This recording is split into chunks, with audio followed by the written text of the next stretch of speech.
Luke 22. Judas agrees to betray Jesus. Now Festival of Unleavened Bread, called the Passover, was approaching, and the chief priests and the teachers of the law were looking for some way to get rid of Jesus, for they were afraid of the people. Then Satan entered Judas, called Iscariot, one of the 12. And Judas went to the chief priests and the officers of the temple guard and discussed with them how he might betray Jesus. They were delighted and agreed to give him money.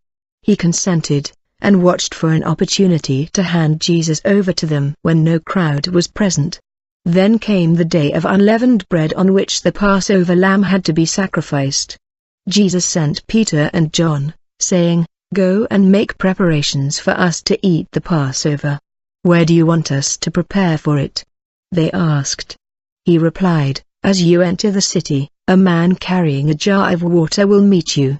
Follow him to the house that he enters, and say to the owner of the house, 'The teacher asks, where is the guest room, where I may eat the Passover with my disciples?' He will show you a large room upstairs, all furnished. Make preparations there."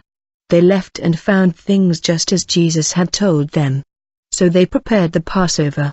When the hour came, Jesus and his apostles reclined at the table. And he said to them, "I have eagerly desired to eat this Passover with you before I suffer. For I tell you, I will not eat it again until it finds fulfillment in the kingdom of God." After taking the cup, he gave thanks and said, "Take this and divide it among you. For I tell you, I will not drink again from the fruit of the vine until the kingdom of God comes." And he took bread, gave thanks and broke it, and gave it to them, saying, "This is my body given for you, do this in remembrance of me." In the same way, after the supper he took the cup, saying, "This cup is the new covenant in my blood, which is poured out for you. But the hand of him who is going to betray me is with mine on the table. The Son of Man will go as it has been decreed. But woe to that man who betrays him." They began to question among themselves which of them it might be who would do this. A dispute also arose among them as to which of them was considered to be greatest. Jesus said to them, "The kings of the Gentiles lord it over them, and those who exercise authority over them call themselves benefactors. But you are not to be like that. Instead, the greatest among you should be like the youngest, and the one who rules like the one who serves. For who is greater, the one who is at the table or the one who serves? Is it not the one who is at the table? But I am among you as one who serves. You are those who have stood by me in my trials.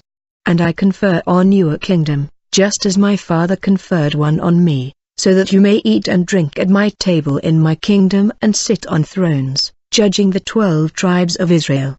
Simon, Simon, Satan has asked to sift all of you as wheat. But I have prayed for you, Simon, that your faith may not fail. And when you have turned back, strengthen your brothers." But he replied, "Lord, I am ready to go with you to prison and to death." Jesus answered, "I tell you, Peter, before the rooster crows today, you will deny 3 times that you know me." Then Jesus asked them, "When I sent you without purse, bag or sandals, did you lack anything?" "Nothing," they answered. He said to them, "But now if you have a purse, take it, and also a bag, and if you don't have a sword, sell your cloak and buy one. It is written, 'And he was numbered with the transgressors,' and I tell you that this must be fulfilled in me. Yes, what is written about me is reaching its fulfillment." The disciples said, "See, Lord, here are 2 swords." "That's enough," he replied. Jesus went out as usual to the Mount of Olives, and his disciples followed him. On reaching the place, he said to them, "Pray that you will not fall into temptation." He withdrew about a stone's throw beyond them, knelt down and prayed, "Father, if you are willing, take this cup from me, yet not my will, but yours be done." An angel from heaven appeared to him and strengthened him. And being in anguish, he prayed more earnestly, and his sweat was like drops of blood falling to the ground. When he rose from prayer and went back to the disciples, he found them asleep, exhausted from sorrow. "Why are you sleeping?" he asked them. "Get up and pray so that you will not fall into temptation." While he was still speaking, a crowd came up, and the man who was called Judas, one of the 12, was leading them. He approached Jesus to kiss him, but Jesus asked him, "Judas, are you betraying the Son of Man with a kiss?" When Jesus' followers saw what was going to happen, they said, "Lord, should we strike with our swords?" And one of them struck the servant of the high priest, cutting off his right ear. But Jesus answered, "No more of this." And he touched the man's ear and healed him. Then Jesus said to the chief priests, the officers of the temple guard, and the elders, who had come for him, "Am I leading a rebellion that you have come with swords and clubs? Every day I was with you in the temple courts, and you did not lay a hand on me. But this is your hour when darkness reigns."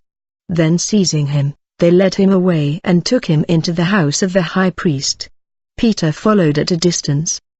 And when some there had kindled a fire in the middle of the courtyard and had sat down together, Peter sat down with them.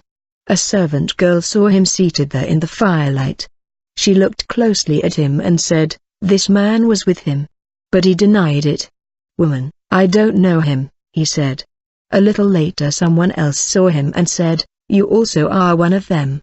"Man, I am not," Peter replied. About an hour later another asserted, "Certainly this fellow was with him, for he is a Galilean." Peter replied, "Man, I don't know what you're talking about." Just as he was speaking, the rooster crowed. The Lord turned and looked straight at Peter. Then Peter remembered the word the Lord had spoken to him, "Before the rooster crows today, you will disown me 3 times." And he went outside and wept bitterly. The men who were guarding Jesus began mocking and beating him. They blindfolded him and demanded, "Prophesy. Who hit you?" And they said many other insulting things to him. At daybreak the council of the elders of the people, both the chief priests and the teachers of the law, met together, and Jesus was led before them. "If you are the Messiah," they said, "tell us." Jesus answered, "If I tell you, you will not believe me, and if I asked you, you would not answer. But from now on, the Son of Man will be seated at the right hand of the mighty God." They all asked, "Are you then the Son of God?" He replied, "You say that I am." Then they said, "Why do we need any more testimony? We have heard it from his own lips."